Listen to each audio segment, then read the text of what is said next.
ബോബി ചെമ്മണ്ണൂരിന് ജാമ്യം അനുവദിച്ചിരിക്കുന്നു. ജാമ്യ ഉത്തരവ് 3:30 പുറത്തിറങ്ങും. ഹായ്, ഫേസ്ലെസ് ആണ്. അങ്ങനെ ബോബി ചെമ്മണ്ണൂരിന് ജാമ്യം കിട്ടുകയാണ്. ഇന്ന് 3:30 ആവുമ്പോ അദ്ദേഹത്തിന് ജാമ്യം കിട്ടും. സാധാരണഗതിയിൽ 7:30 വരെ ജയിൽ ടൈം ഉണ്ട്. ജാമ്യ ഉത്തരവ് 3:30 പൂർത്തിയാക്കി ഒരു 4-5 മണിയോടുകൂടി ഉത്തരവ് ജയിലിൽ എത്തിക്കുകയാണെങ്കിൽ ബോബി ചെമ്മണ്ണൂരിന് ഇന്ന് തന്നെ പുറത്തിറങ്ങാനാകുമെന്നുള്ളതാണ് ഏറ്റവും പ്രധാനപ്പെട്ട കാര്യം. അതിനുവേണ്ടി കാത്തിരുന്ന ബോച്ചയുടെ ആരാധകർക്ക് ഭയങ്കര സന്തോഷമുണ്ടാക്കുന്ന ഒരു കാര്യമാണിത്. എന്താണെങ്കിലും ഹണി റോസിനെ സംബന്ധിച്ച് ഇതുവരെ നടന്നതെല്ലാം നല്ലത് തന്നെയാണ്. കാരണം ബോച്ചയെ പോലെയുള്ള ഒരാള് നിരന്തരമായി അവരെ കുറിച്ച് ലൈംഗിക ചുവയുള്ള രീതിയിൽ അധിക്ഷേപങ്ങൾ നടത്തിയിട്ട് അയാൾക്ക് വേണ്ട ശിക്ഷ കിട്ടിയിരിക്കുകയാണ്. ഇതിൽ കൂടുതലൊന്നും ശരിക്കും പറഞ്ഞാൽ അയാൾക്ക് കൊടുക്കേണ്ടതില്ല. അതിൽ പ്രത്യേകമായി പറയേണ്ടത് കോടതിക്ക് അയാളോടുള്ള സമീപനമാണ്. എന്നാൽ ജാമ്യം നൽകുന്നതുമായി ബന്ധപ്പെട്ട് നടത്തിയ അതിന്റെ വിശദമായ കണ്ടീഷൻസ് അപ്ലോഡ് ചെയ്യാനിരിക്കുന്നതേ ഉള്ളൂ. 3:30 മണിക്ക് ഇതുമായി സംബന്ധിച്ച വിശദമായ ഉത്തരവ് അപ്ലോഡ് ചെയ്യാമെന്ന് ജസ്റ്റിസ് പി വി കുഞ്ഞികൃഷ്ണൻ അധ്യക്ഷനായ സിംഗിൾ ബെഞ്ച് പറഞ്ഞിട്ടുണ്ട്. കാരണം എന്തെന്ന് ചോദിച്ചാൽ ഒരു സാധാരണ മനുഷ്യനെ ട്രീറ്റ് ചെയ്യുന്നത് പോലെ തന്നെയാണ് സാധാരണ മനുഷ്യന്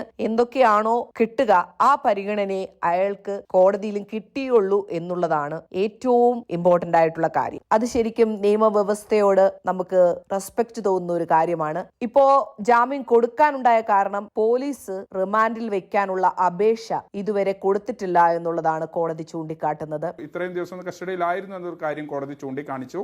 മാത്രമല്ല തക്കതായ ശിക്ഷ ലഭിക്കുന്നതും അതോടൊപ്പം തന്നെ നടപടികൾ നേരിടുന്നതും ഒക്കെ പൊതുസമൂഹത്തിന് നല്ല മികച്ച സന്ദേശം ആകുമെന്ന കാര്യം കൂടി പ്രോസിക്യൂഷൻ പറഞ്ഞു. അതുമാത്രമല്ല ബോബി ചെമ്മണ്ണൂരിന്റെ ജാമ്യാപേക്ഷ തള്ളണമെങ്കിൽ അദ്ദേഹം ചെയ്ത കുറ്റം 7 വർഷം വരെ ജയിൽ ശിക്ഷ കിട്ടേണ്ടതാവണം. ഇതിപ്പോ ചെയ്ത കുറ്റം തെളിയിക്കപ്പെട്ടാൽ അത് 3 വർഷം തടവേ വരുന്നുള്ളൂ. അതുകൊണ്ട് തന്നെ അദ്ദേഹത്തിന് ജാമ്യാപേക്ഷ തള്ളാൻ വകുപ്പുകളൊന്നുമില്ല. അത് പ്രകാരം ഇന്ന് 3:30 അദ്ദേഹം പുറത്തിറങ്ങും. കോടതി വളരെ ശക്തമായ വിമർശനം ബോബി ചെമ്മണ്ണൂരിനെതിരെ ഈ ഘട്ടത്തിൽ ഉയർത്തിയെന്നുള്ളതാണ് ഏറ്റവും പ്രധാനപ്പെട്ട കാര്യം. ഈ പ്രയോഗത്തിൽ ദ്വയാർത്ഥമുണ്ട്, അതിൽ ദ്വയാർത്ഥമില്ല എന്ന് പറയാനാകില്ല എന്ന് ജസ്റ്റിസ് കുഞ്ഞികൃഷ്ണൻ വ്യക്തമാക്കിയിരുന്നു. അദ്ദേഹത്തിന്റെ വാദപ്രകാരം ഇത് ലൈംഗിക ചുവയുള്ള സംസാരമല്ലായിരുന്നു, അദ്ദേഹത്തിന്റെ മാർക്കറ്റിംഗ് തന്ത്രമായിരുന്നു എന്നൊക്കെ പറഞ്ഞാലും കോടതി വ്യക്തമായിട്ട് തന്നെ പറഞ്ഞിട്ടുണ്ട് ഇത് ലൈംഗിക ചുവയുള്ളതാണ്, സ്ത്രീ അധിക്ഷേപമാണ്. അതും ഒരു തവണയല്ല പല തവണയായിട്ട് ഇത് അദ്ദേഹം ചെയ്തിരിക്കുന്നു എന്നുള്ളതൊക്കെ കോടതിക്ക് മനസ്സിലായ കാര്യം കോടതി അദ്ദേഹത്തോട് പറഞ്ഞു. ഇനി ഒരിക്കലും ഇത് ആവർത്തിക്കില്ല എന്ന് കോടതിക്ക് ബോധ്യപ്പെട്ടതിന് ശേഷമാണ് കോടതി അദ്ദേഹത്തെ വിടുന്നത്.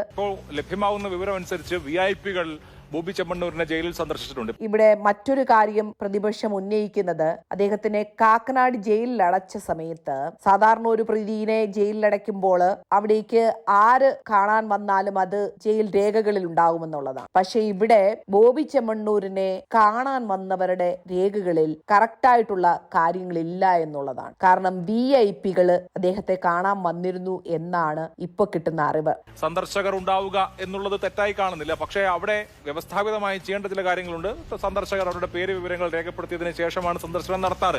ഇവിടെ ബോബി ചെമ്മണ്ണൂരിന്റെ കാര്യത്തിൽ എറണാകുളം കാക്കനാട്ടെ ജയിലിൽ അങ്ങനെ ഉണ്ടായിട്ടില്ല എന്നുള്ളത് ഇതിനർത്ഥമായിട്ട് പ്രതിപക്ഷം പറയുന്നത് പാരലായിട്ട് നടക്കുന്ന കുറെ കേസുകളിൽ നിന്ന് തൽക്കാലത്തേക്ക് ഒരു തടിയൂരലായിരുന്നു ഗവൺമെന്റ് ബോച്ചേനെ പിടിച്ച് ജയിലിലിട്ടത്. ജനത്തിന്റെ കണ്ണടയ്ക്കാൻ വേണ്ടി സ്ത്രീപക്ഷത്തിന് വേണ്ടി നിന്നു എന്ന് കാണിക്കാൻ വേണ്ടി ബോച്ചേനെ ഒന്ന് പിടിച്ച് ജയിലിലിട്ടതാണ്. അല്ലെങ്കിൽ അദ്ദേഹത്തിന് ജയിലിൽ ഇത്രയും അധികം സൗകര്യങ്ങൾ എന്തിനായിരുന്നു? സൗകര്യങ്ങൾ എന്ന് പറഞ്ഞു കഴിഞ്ഞാൽ വിഐപികൾ കാണാൻ വന്നത് ജയിലിൽ രേഖപ്പെടുത്തിയിട്ടില്ല എന്നുള്ളതാണ്. താങ്കൾ കോടതിയിൽ നിന്ന് അനുകൂലം ഒരു തീരുമാനം പ്രതീക്ഷിക്കുന്നുണ്ട്. അറസ്റ്റ് ചെയ്യരുത് എന്ന് പറയുന്ന കാര്യം നോട്ട് അറസ്റ്റ് കിട്ടിയില്ല. അതുകൊണ്ട് പോലീസിന് അറസ്റ്റ് ചെയ്യാൻ ഒരു പുതിയ കേസോ എഫ്ഐആറോ ഇട്ട് അറസ്റ്റ് ചെയ്യാൻ പോലീസിന് തടസ്സമില്ല എന്നുള്ള കാര്യം സത്യമാണ്. പിന്നെ ഇപ്പോൾ രാഹുൽ ഈശ്വറിന്റെ കാര്യമാണ്. രാഹുൽ ഈശ്വറിന് നോട്ട് ടു അറസ്റ്റ് കിട്ടിയിട്ടില്ല എന്നുള്ളതാണ് സത്യം ജാമ്യാപേക്ഷയില്. എങ്കിലും അദ്ദേഹം വീട്ടിൽ തന്നെ ഇരിപ്പുണ്ടെന്നാണ് അദ്ദേഹം അവകാശപ്പെടുന്നത്. മാധ്യമങ്ങളിലൂടെ അദ്ദേഹം പോലീസിനെ അത് അറിയിച്ചിട്ടുണ്ട്. ഒരു ചെറിയ നോട്ടീസ് ഇട്ടാൽ മാത്രം മതി, അദ്ദേഹം ഏത് പ്ലേസിലാണെങ്കിലും വന്നെത്തുമെന്നാണ് അദ്ദേഹം പറയുന്നത്.